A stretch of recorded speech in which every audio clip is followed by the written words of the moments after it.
ओम शांति। ये रात्रि क्लास चल रहा था T6066।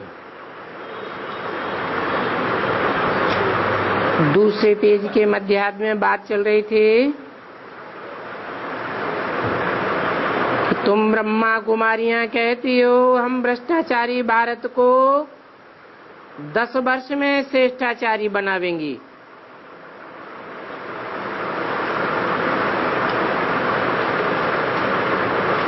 कहती तो हो, परंतु तुमको ये बात समझानी पड़ेगी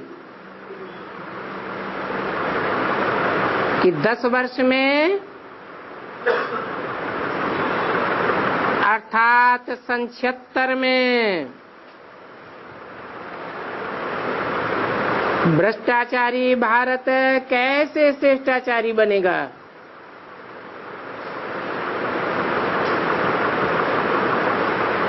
पहले भी भारत श्रेष्ठाचारी था ना, अभी भ्रष्टाचारी बना है।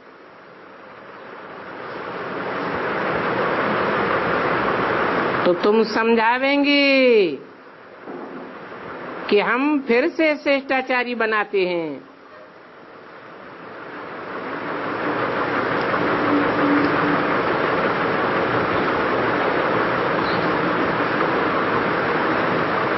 जिन ब्रह्मा कुमारियों ने ये घोषणा की थी सन 66 में, सरकार को मेमोरेंडम दिया था, ज्ञानामृत पत्रिका में भी छपाया था।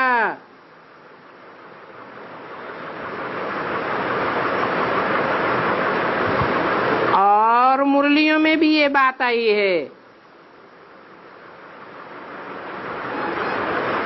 साक्षात्कार से बनाए गए 4 चित्रों में भी ये बात आई है।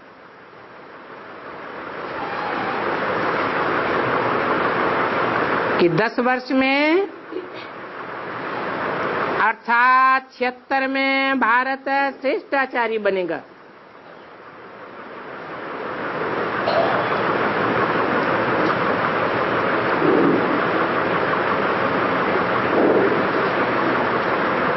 तो समझाना पड़े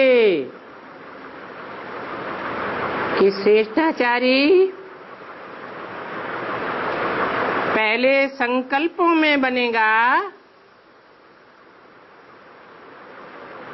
या पहले वाचा से बनेगा या पहले कर्मेंद्रियों से बनेगा। कौन से बनेगा?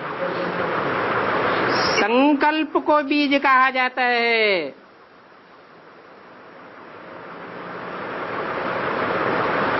और ये श्रेष्ठाचारी अक्षर तो है ना।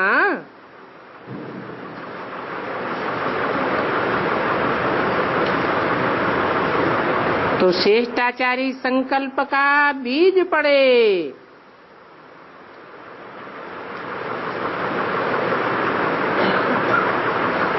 पता चले कितनी 500-700 करोड़ मनुष्यों की दुनिया में श्रेष्ठाचारी बनने वाली बीज रूप आत्मा कौन है।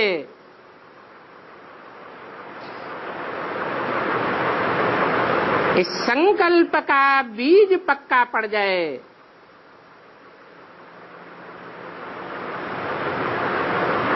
कहते भी हैं भ्रष्टाचार से श्रेष्ठाचार बने।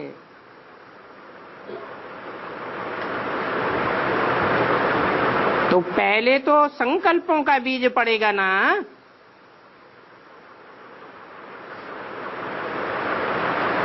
ऐसे नहीं कहते कि भ्रष्टाचारी दुनिया ही खत्म हो जाए।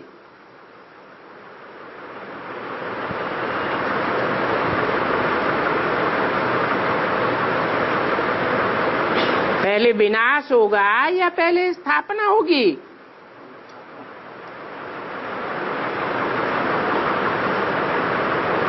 ये अक्षर भी पकड़ने होते हैं। ब्रह्मा द्वारा स्थापना, फिर शंकर द्वारा विनाश, बाद में जो श्रेष्ठाचारी दुनिया की स्थापना हुई है उसकी पालना।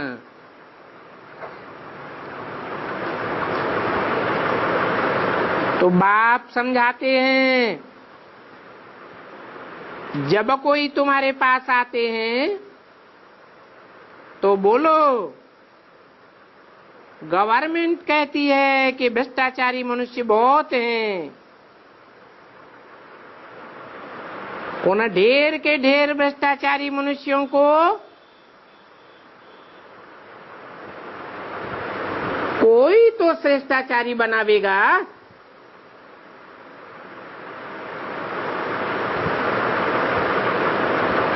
वो कोई का पता चले।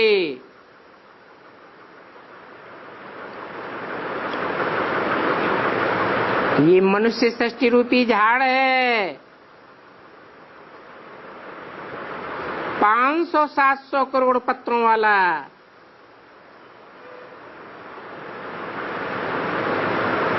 कोई तो इसका पहला बीज होगा।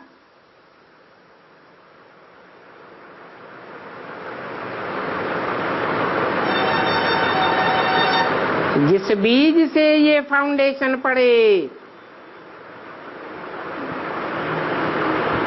नई श्रेष्ठाचारी दुनिया का,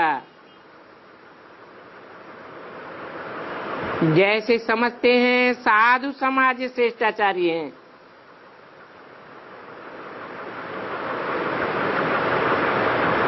परंतु कलयुग में तो सब भ्रष्टाचारी होते हैं। 16 कला संपूर्ण, सर्वगुण संपन्न, संपूर्ण अहिंसक तो सतयुग में ही थे।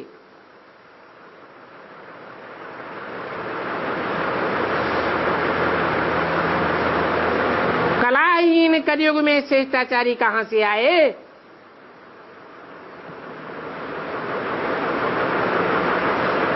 सतयुग में ही आदि सनातन देवी देवता धर्म था। उन देवी देवताओं की महिमा भी गाते हैं। जब लक्ष्मी नारायण के मंदिर में जाते हैं तो गाते हैं ना, आप सर्वगुण संपन्न हो।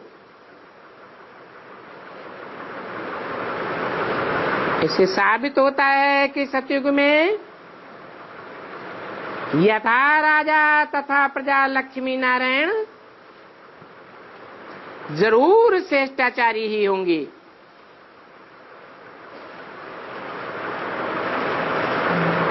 आज भ्रष्टाचारी कलयुग में यथा राजा तथा प्रजा सब भ्रष्टाचारी है।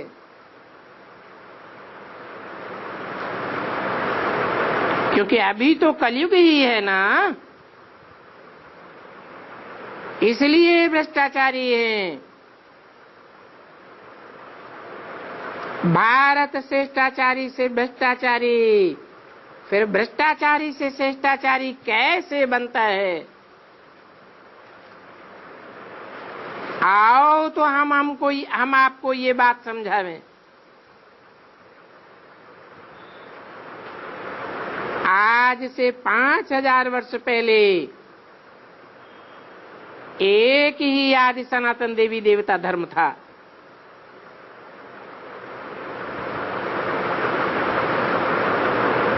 दुनिया में एक ही विश्व का बादशाह था।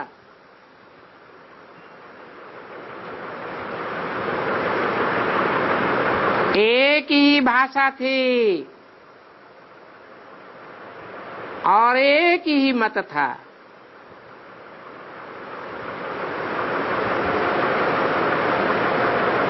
आओ तो हम आपको बतावें।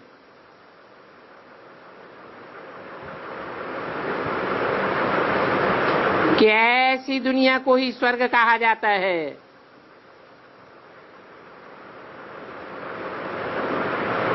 आज के मनुष्य तो बिल्कुल ही पत्थर बुद्धि हैं।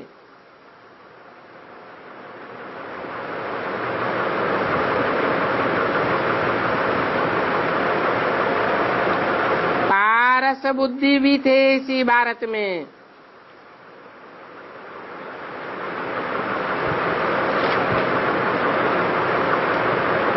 पारस माना स्पर्श करने मात्र से ही परिवर्तन करने वाले।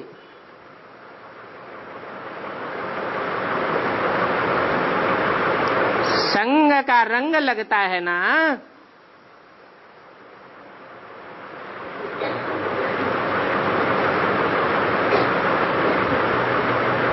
आंखों से आंखों का भी स्पर्श होता है।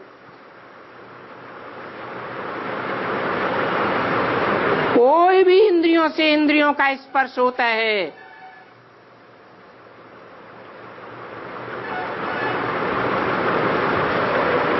ऐसे श्रेष्ठ से श्रेष्ठ परमपिता परमात्मा के संग के रंग से, स्पर्श मात्र से कैसे श्रेष्ठाचारी बने थे, ये बात तो सहज बुद्धि में बैठने की है। परंतु पत्थर बुद्धि ये भी नहीं जानती, सुनते हुए भी जैसे कि अनसुना कर देते हैं।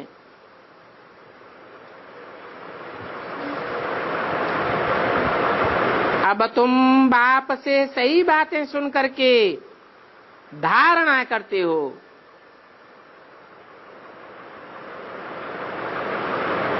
जो धारणा नहीं करते तो समझो उनकी बुद्धि को ताला लगा हुआ है।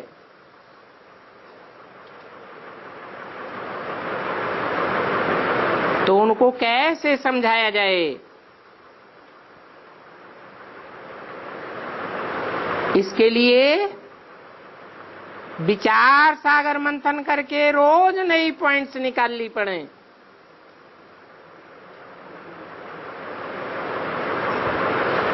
पहले तो ये बात सिद्ध करनी पड़े कि इस दुनिया में सब भ्रष्टाचारी हैं।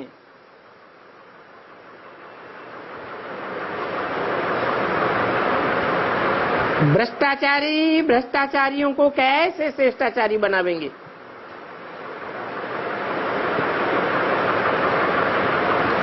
गवर्नमेंट खुद कहती है हमारी प्रजा भ्रष्टाचारी है।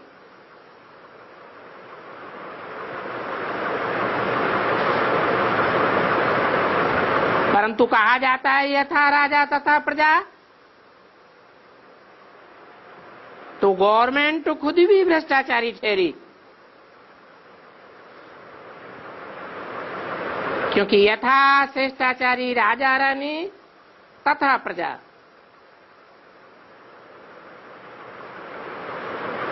ऐसे ऐसे विचार सागर मंथन करने की आदत डालो तो तुम्हारे बहुत विचार चलेंगे।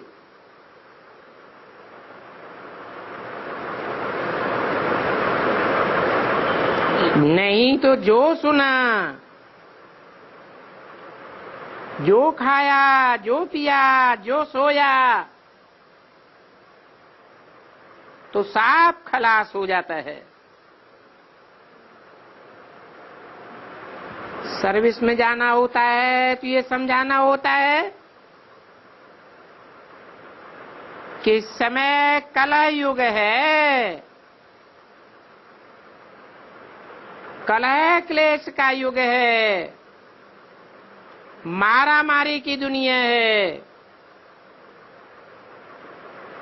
पतित दुनिया है। सतयुग पावन दुनिया थी,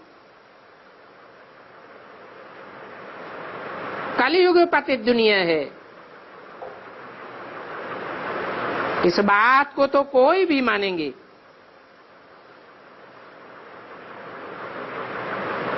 कलयुगी पतित दुनिया को पतित भ्रष्टाचारी दुनिया कहेंगे, पावन को श्रेष्ठाचारी कहेंगे। साधु समाज जिनको श्रेष्ठाचारी गवर्नमेंट समझती है, परंतु वो साधु समाज खुद ही गाते हैं, हे पतित पावनाओ। तो सिद्ध होता है कि पतित हैं। अभी तो है ही कलयुग। पतित दुनिया तमो प्रधान है। जो श्रेष्ठाचारी थे वो ही भ्रष्टाचारी बने हैं। सीढ़ी नीचे उतर गए हैं। सतो प्रधान कोई फिर तमो प्रधान बनना होता है। जो गायन है कि आप ही पूज्य आप ही पुजारी,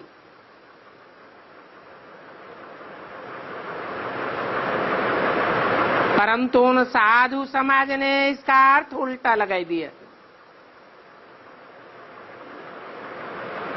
वो समझाते हैं कि भगवान ही श्रेष्ठाचारी और भगवान ही भ्रष्टाचारी बनता है, जबकि ऐसी बात नहीं है। भगवान तो न श्रेष्ठाचारी बनता है और न भ्रष्टाचारी बनता है। वो तो है ही सदैव वर पूज्य, सदा शिव कहा जाता है। शिव माने कल्याणकारी, अर्थात सदैव कल्याणकारी है। कभी तमो प्रधान नहीं बनता जो कोई का अकल्याण करे।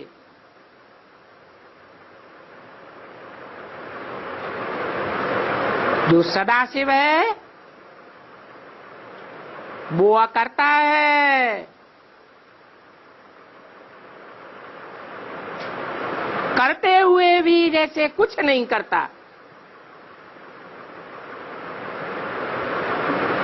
कानों से सुनते हुए भी नहीं सुनता,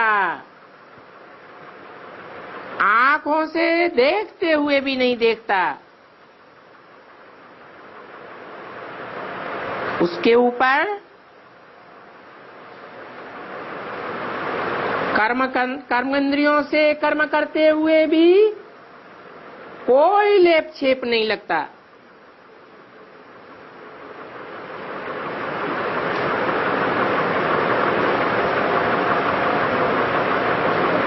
वो तो सदैव सोचता है।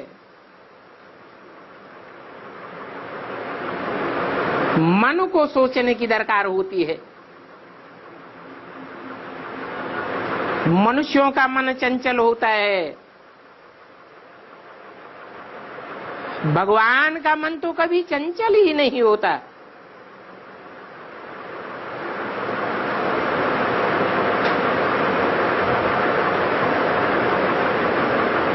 तो भगवान बाप कहते हैं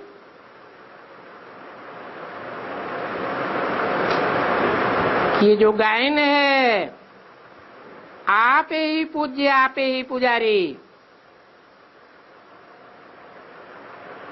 ये आत्माओं का गायन है जो जन्म मरण के चक्र में आती हैं। मैं तो जन्म मरण के चक्र में भी नहीं आता।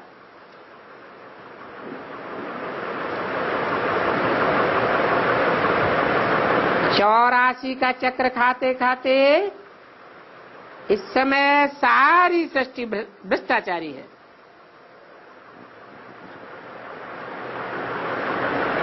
तो ये अक्षर देना पड़ता है कि सतयुग पावन श्रेष्ठाचारी और कलयुग पतित भ्रष्टाचारी।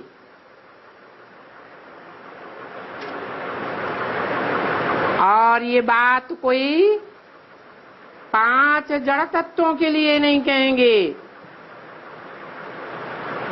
चैतन्य आत्मा ही पतित और पावन बनती है, और मनुष्य आत्माओं के लिए ही कहा जाएगा। मनुष्य आत्माओं में भी खास भारतवासी आत्माएं 84 का चक्र लगाती है, तो भारतवासियों के लिए ही कहेंगे पावन श्रेष्ठाचारी, सो फिर पतित भ्रष्टाचारी बनते हैं। इन बातों का बुद्धि से मंथन करना चाहिए।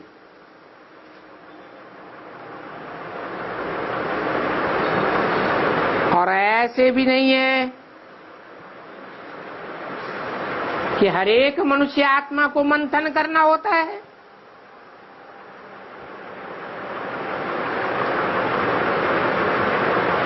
और फिर ऐसे भी नहीं है कि एक ही आत्मा को मंथन करना है।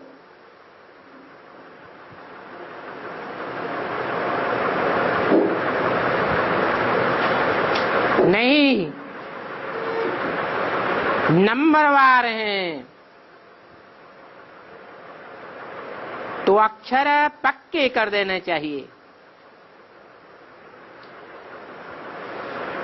गवर्नमेंट खुद कहती है भारत भ्रष्टाचारी है। पहले भारत श्रेष्ठाचारी था।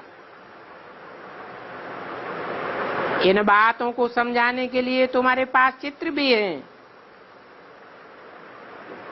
और सीढ़ी का चित्र बहुत अच्छा है।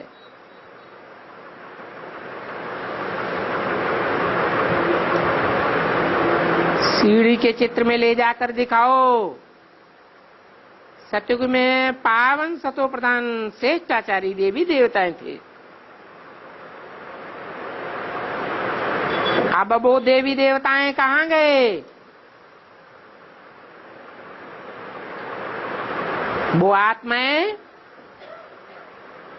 जन्म मरण के चक्र में आते आते, नीचे गिरते गिरते अब तमो प्रधान बनी है। इस समय दुनिया में कोई भी राजा रानी नहीं है। जब नई दुनिया बनी थी तो भगवान ने ही राजयोग सिखा करके राजा रानी तैयार किए थे।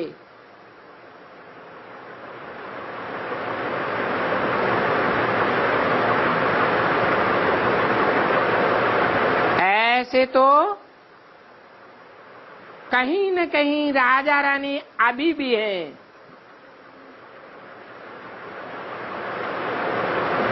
परंतु राजा रानी का लक़ब नहीं है।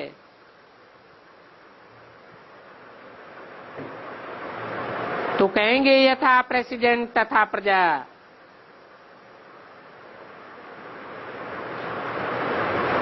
ऐसी बात कहने में कोई गवर्नमेंट की इंसल्ट व बदनामी हम नहीं करते हैं।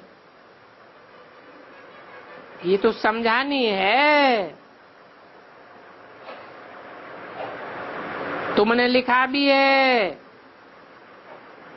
कि 10 वर्ष के अंदर हम ब्रह्मा कुमारियां भारत को श्रेष्ठाचारी बनावेंगे।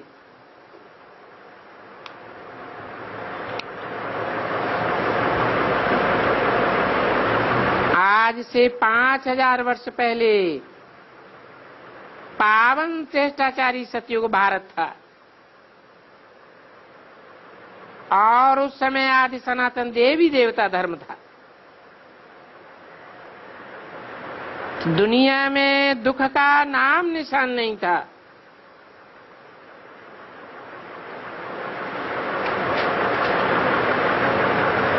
तुमको सतो प्रधान अक्षर भी जरूर लिखना चाहिए।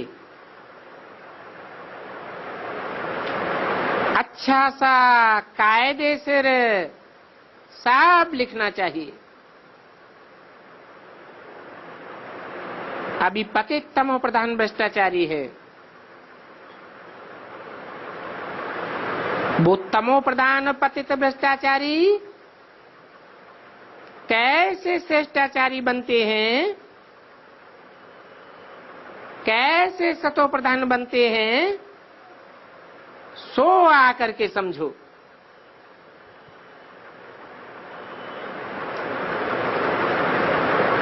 बनाने वाला तो जरूर चाहिए। पहले दुनिया में सतो प्रधान श्रेष्ठाचारी देवी देवताएं थे। सतयुग में 16 कला संपूर्ण, त्रेता में 14 कला संपूर्ण।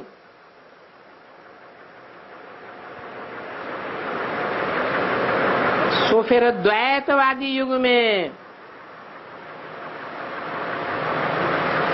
दैत्य कैसे बन गए?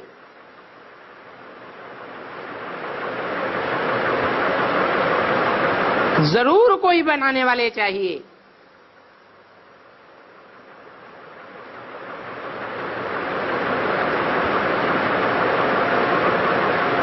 जो बनाने वाले हैं जरूर भ्रष्ट होंगे,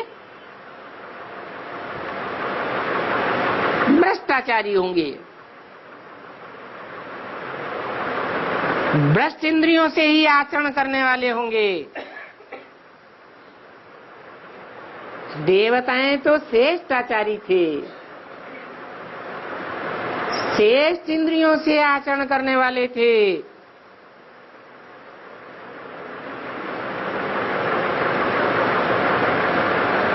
तो ऐसे भ्रष्ट नर को श्रेष्ठ नारायण किसने बनाया? वो बात बतानी चाहिए। समझाने के लिए तुम्हारे पास चित्र तो क्लियर है। लिखा हुआ भी है भगवान वाच। भगवान कहते हैं तुम्हारी आत्मा तमो प्रधान बनी है, अभी फिर से सतो प्रधान बनना है। आत्मा जो सुंदर थी सो श्याम बन गई है, अब फिर सुंदर कैसे बनेगी और हम कैसे श्रीमत पर बन रहे हैं, ये बात हम आपको भी समझाते हैं।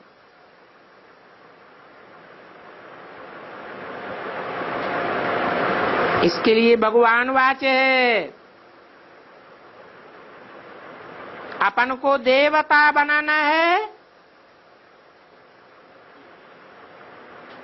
तो आत्माभिमानी बनना पड़े, देह अभिमान छोड़ना पड़े। देह अभिमान छोड़ने के लिए सदैव प्रैक्टिस करनी है, मैं आत्मा हूं। आत्मा ज्योति बिंदु है, स्टार मुआफिक है, देह तो बड़ी होती है। देह का विनाश हो जाता है, आत्मा का कभी विनाश नहीं होता। हाँ, आत्मा सतो प्रधान बनती है, फिर तमो प्रधान भी बनती है। सतो प्रधान तब बनती है जब सत्य बताने वाला बाप इस सृष्टि पर आता है।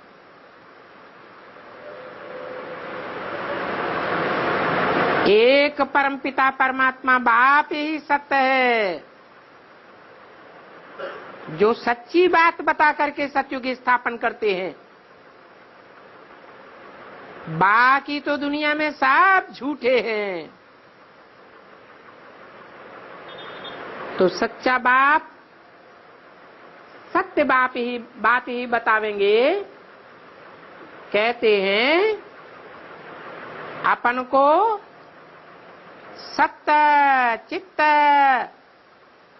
आनंदमयी आत्मा समझो। आत्म की स्थिति में रहने से ऐसी स्टेज बनेगी।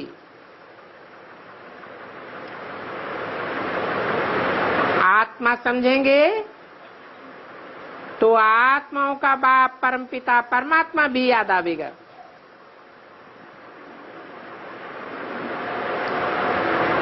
वो परमपिता परमात्मा सदैव और प्योर है, सदा सत्य है, सदा शिव है।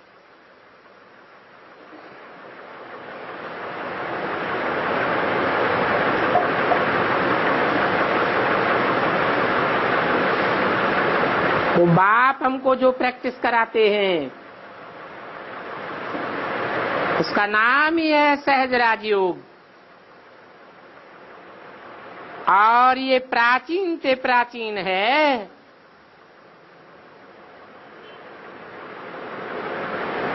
तो ये राजयोग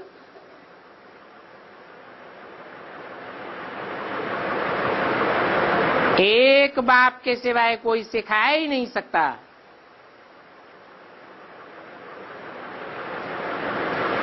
तो कोई भी आवे, ये बात समझानी है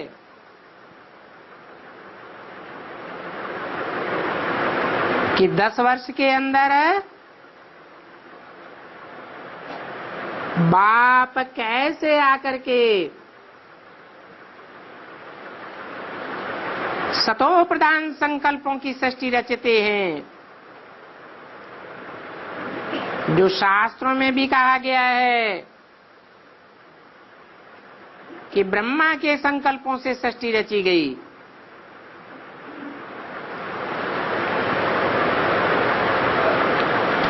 आज का प्रातः क्लास है 2/9/66।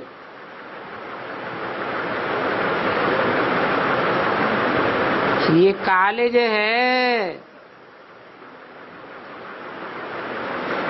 जैसे स्कूल में जब स्टूडेंट बैठे रहते हैं तो समझते हैं हम टीचर के आगे बैठे हैं, जानते हैं कौन सा इम्तिहान पास करने बैठे हैं। वो एम ऑब्जेक्ट भी बुद्धि में रहती है। सत्संग आदि में जहां भी वेद शास्त्र आदि सुनाते हैं वहां ऐसी कोई एम ऑब्जेक्ट नहीं रहती। अभी तो तुम्हारी बुद्धि में से वो शास्त्रों की बातें निकल गई है। जानते हो ये सब भक्ति मार्ग के अनेक शास्त्र है। उन शास्त्रों में कुछ भी नहीं रखा है। यहाँ तो तुम जानते हो हम मनुष्य से देवता बन रहे हैं और 21 जन्मों के लिए देवता बन रहे हैं।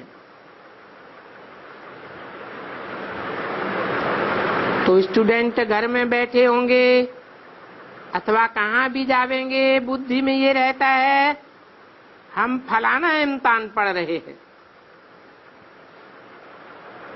तुम बच्चे भी क्लास में बैठे हो, जानते हो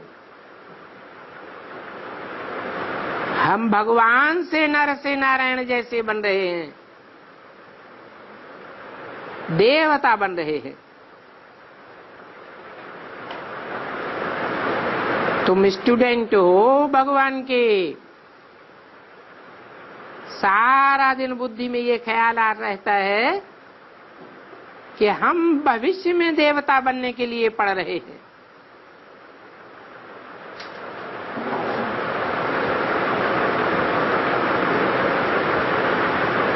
जानते हो या भूल जाते हो? अपन को विद्यार्थी तो समझते हो ना। हम रूह हैं, हम इस शरीर द्वारा पढ़ रहे हैं। हमारा बाप भी रूहानी बाप है। रूह जानती है ये शरीर छोड़ भविष्य में नया शरीर देह धारण करेंगे। उनको देवता कहा जाता है। ये तो विकारी और पतित शरीर है। फिर नई दुनिया में हमको नया शरीर मिलेगा।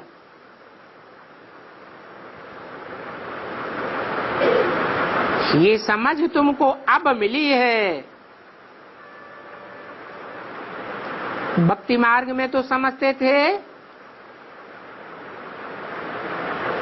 कि जन्म जन्मांतर प्रयास करेंगे, पुरुषार्थ करेंगे, फिर कोई न कोई जन्म में देवता बनेंगे। अभी तो तुम्हारी बुद्धि में है भगवान हमको मनुष्य से देवता बनाने आया है। हमारी अहम ऑब्जेक्ट है नर से नारायण, नारी से लक्ष्मी। हमको ज्ञान सागर बाप पढ़ा रहे हैं। यहाँ आते हो तो तुमको कोई भी गृहस्थ व्यवहार का होना नहीं रहता। बुद्धि में यही बात रहती है हम भविष्य के लिए मनुष्य देवता बन रहे हैं। यहाँ नरक में तो देवताएं नहीं रहते हैं। देवताएं रहते ही हैं स्वर्ग में।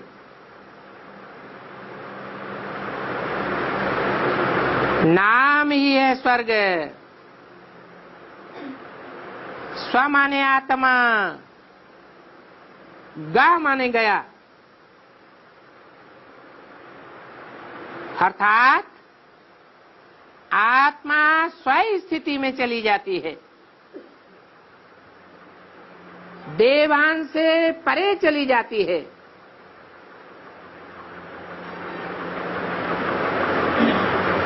तो यहाँ आने पर घड़ी घड़ी चिंतन करने से बच्चों को खुशी बनी रहेगी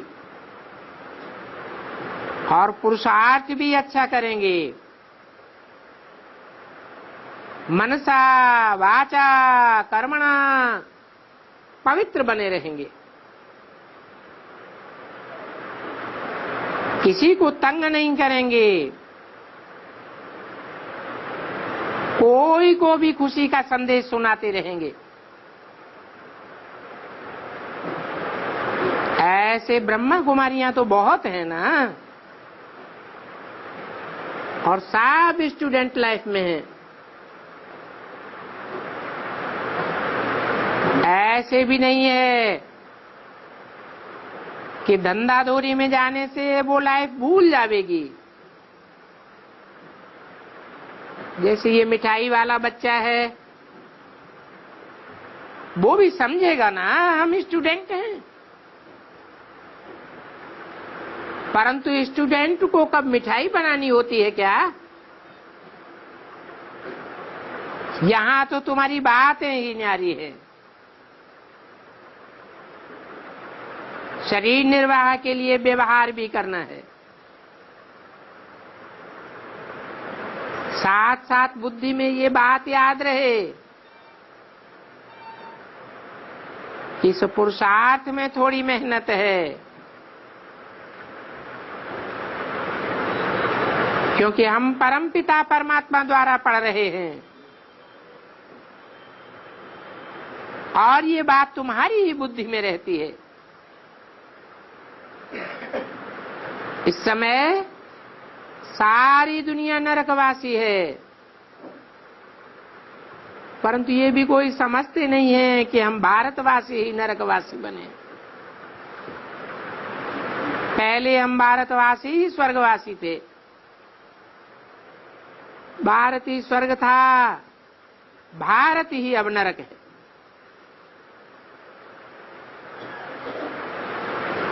पहले स्वर्ग बना था, अब नरक बना है। कोई तो कारण होगा। जो पहले स्वर्ग था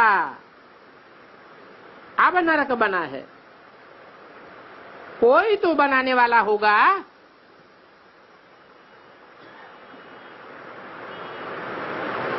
स्वर्ग कैसे बना? एक की संख्या और किसने बनाया?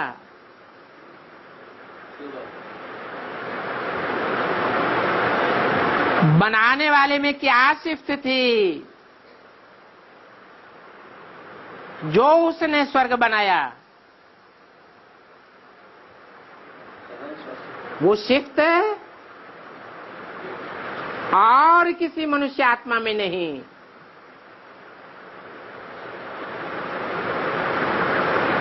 सब मनुष्य आत्माओं ने नरक बनाया।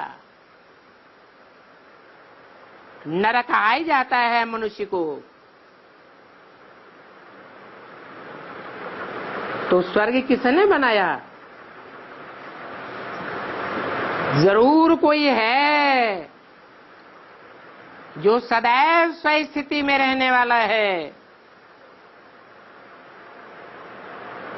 उसी ने स्वर्ग बनाया।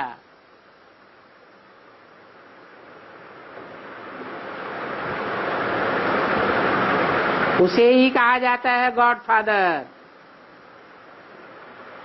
भगवान, अल्लाह भी कहते हैं। अल्लाह माने सबसे ऊंच।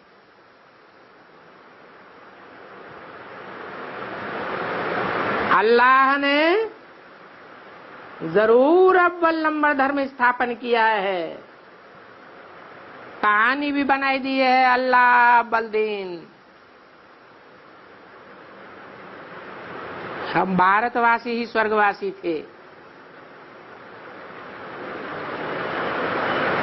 भारत ही स्वर्ग था,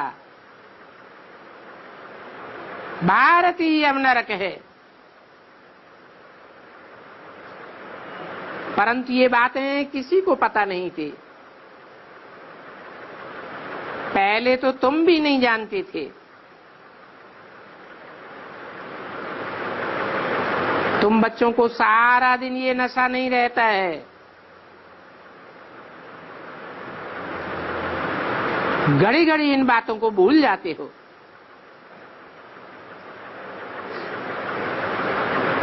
भला कोई ब्रह्मा कुमारियां हो या टीचर्स हो, शिक्षा तो देती हैं हम कैसे मनुष्य को देवता स्वर्गवासी बनाए रहे हैं। परंतु ये बातें भी तो हर घड़ी बुद्धि में रहनी चाहिए।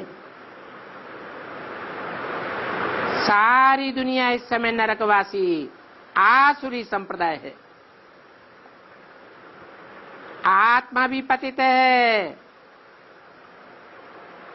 और ये देह भी पतित है।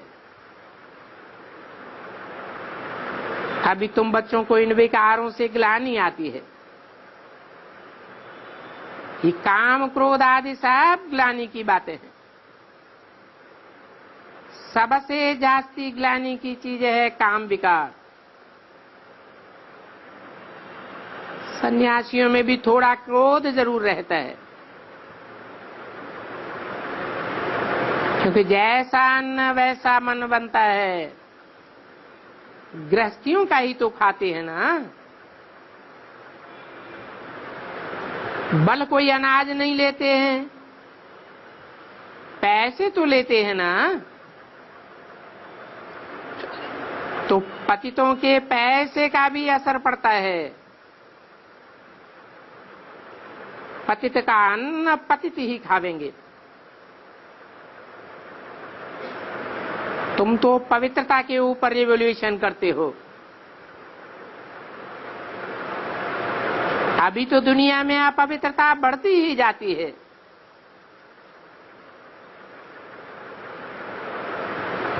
ऐसे तो सब चाहेंगे हम पवित्र बने।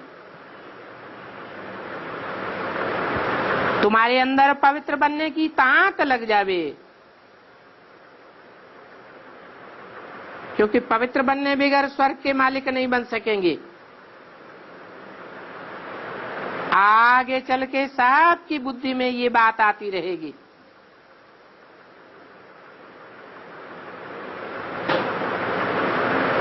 जो पहले स्वर्गवासी बने होंगे वो ही अब बनेंगे।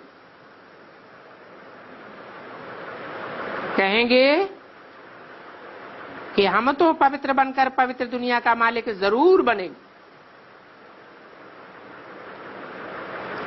कोई कोई स्त्रियां भी बहुत सूपनखा होती हैं, विकार के लिए बहुत झगड़ा करती हैं, बहुत तंग करती हैं। ये सूपनखा, पूतना, ये सब आसुरी नाम है। शास्त्रों में ये यादगार है अभी की। पूतना अपवित्र को कहा जाता है। पूत माने पवित्र, ना माने नहीं। तो शास्त्रों में इन बातों की नूंद भी है। बरोबर इस समय पूतनाएं हैं जो पतियों को विकार के लिए तंग करती हैं, और जरासिंधी उनको कहते हैं जो स्त्री को तंग करते हैं।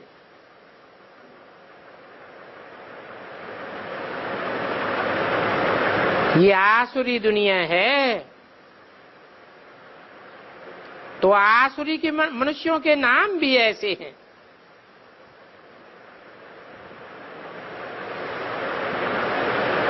नाम ही रख देते हैं बसरमल,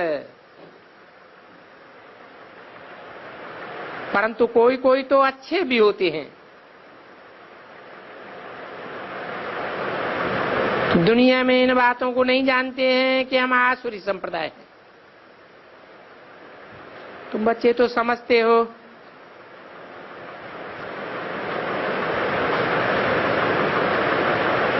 बल गाते रहते हैं परंतु अर्थ नहीं समझते हैं।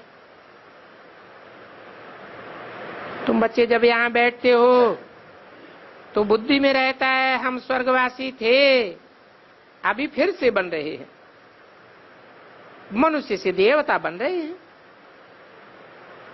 ये आसुरी दुनिया विनाश होकर के दैवी दुनिया स्थापन होगी। इस युग को कहा जाता है संगम युग। ये कोई सतयुग त्रेता का संगम नहीं कहा जाता है। यही कल्याणकारी संगम युग है, जबकि पतित दुनिया से पावन दुनिया बनती है।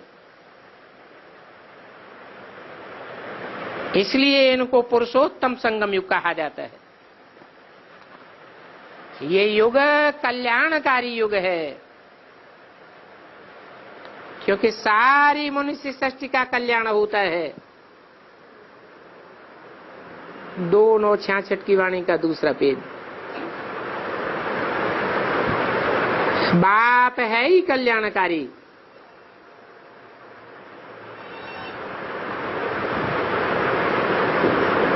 सारी दुनिया में जो भी आत्माएं हैं, सबका बाप एक ही परमपिता परमात्मा है, जो सारी दुनिया को कल्याणकारी बनाते हैं। आकर के राजयोग सिखाए मनुष्य देवता बनाते हैं।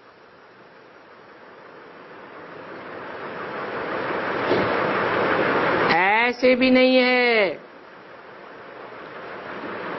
कि वो आते हैं ज्ञान सुना करके चले जाते हैं।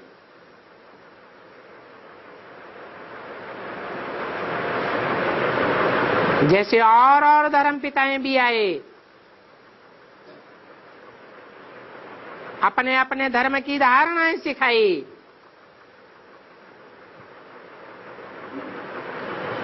और फिर शरीर छोड़कर चले गए। वैसे जाते तो कोई भी नहीं है,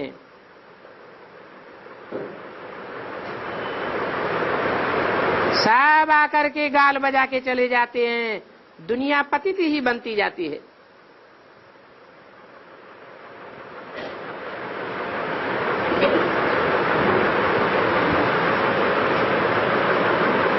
वो तथाकथित ब्रह्मा कुमार भी ऐसे समझते हैं,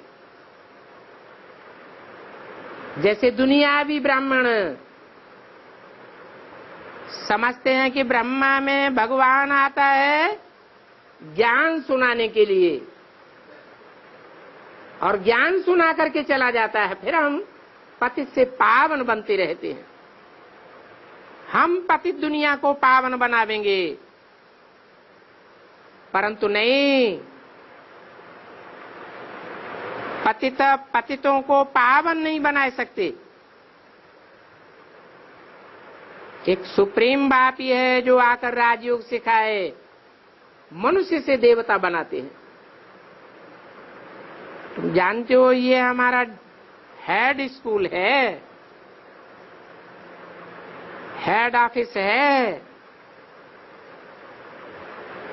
और यहाँ कोई को भी किसी प्रकार का गोरख धंधा नहीं है। बाहर जाने से तो तुम धंधे धोरी में फंस जाते हो, तो वहां ये भी याद नहीं रहता कि हम स्टूडेंट हैं। हम नरकवासी से स्वर्गवासी बन रहे हैं। ये ख्यालात भी बुद्धि में तब चले जब फुर्सत हो, तो कोशिश करके टाइम निकालना चाहिए। बुद्धि में याद रहना चाहिए हम तमो प्रधान से सतो प्रधान बन रहे। इसके लिए एक बाप को ही याद करना है, जो सदैव सत्य है। सिख लोग भी कहते हैं है सी भी सत्य, हो सी भी सत्य, भूत भविष्य वर्तमान कहीं भी वो सत्य है, असत्य का नाम निशान नहीं। ऐसे तो तुमको धंधे में भी फ्री टाइम मिलता है, तो बुद्धि में ये बातें कोशिश करके लानी चाहिए कि हम गॉड फादरली स्टूडेंट हैं। अपनी आजीविका के लिए ये हम धंधा करते हैं, परंतु ये धंधा मायावी धंधा है। बाप तो कहते हैं ये ज्ञान भी तुम्हारी आजीविका है,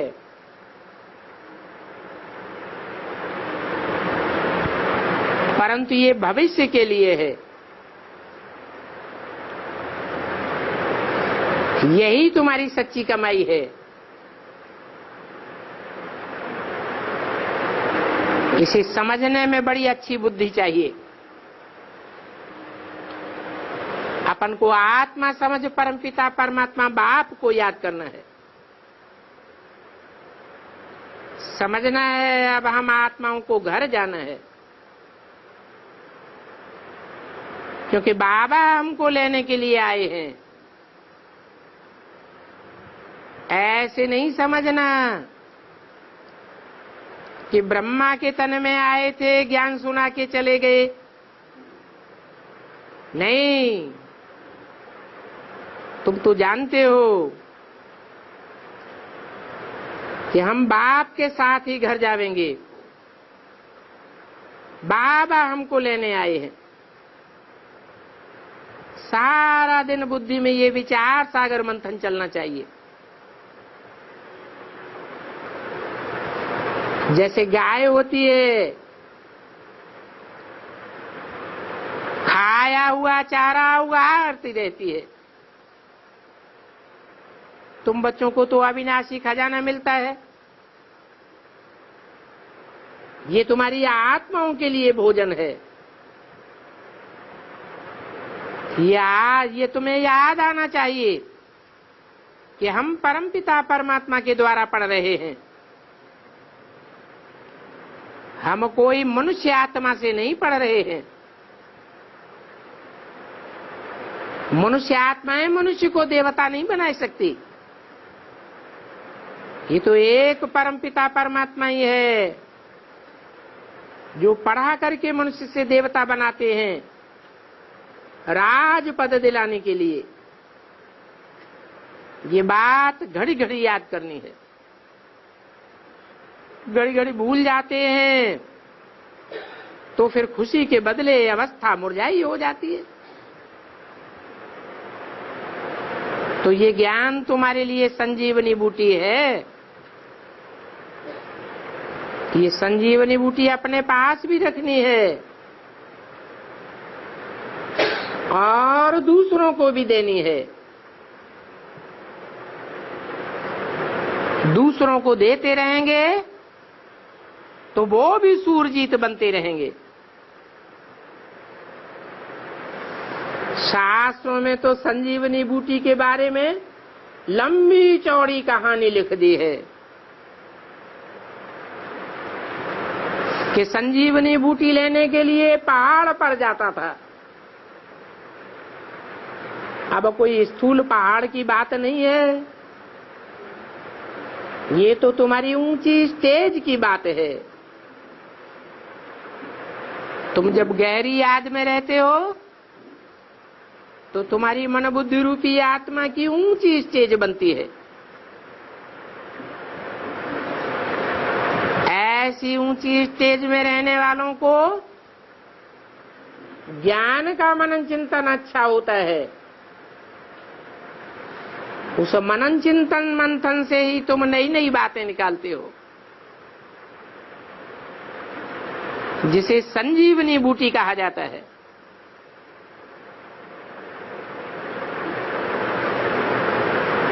बाबा इन सब बातों का रहस्य बैठ समझाते हैं।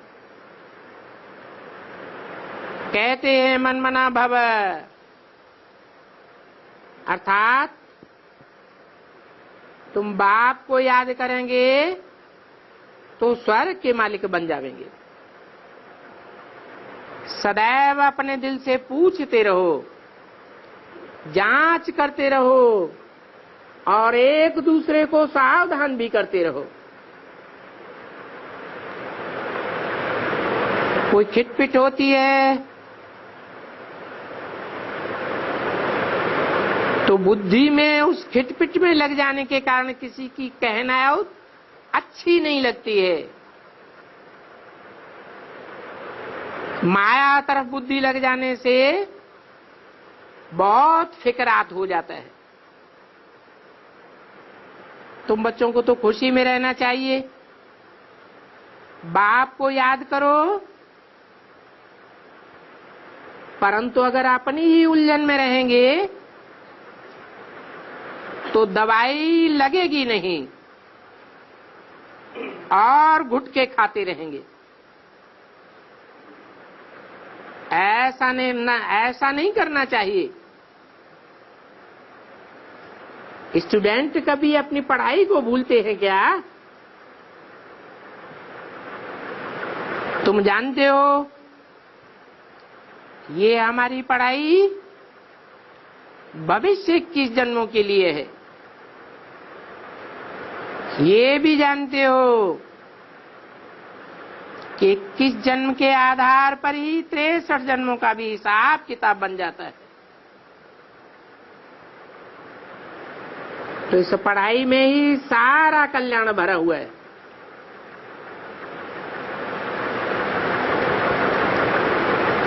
धंधा नौकरी आदि करते हुए भी ये कोर्स लेना है। ये सृष्टि का चक्कर कैसे फिरता है, सदैव ये नॉलेज बुद्धि में रखनी है। अच्छा, ओम शांति।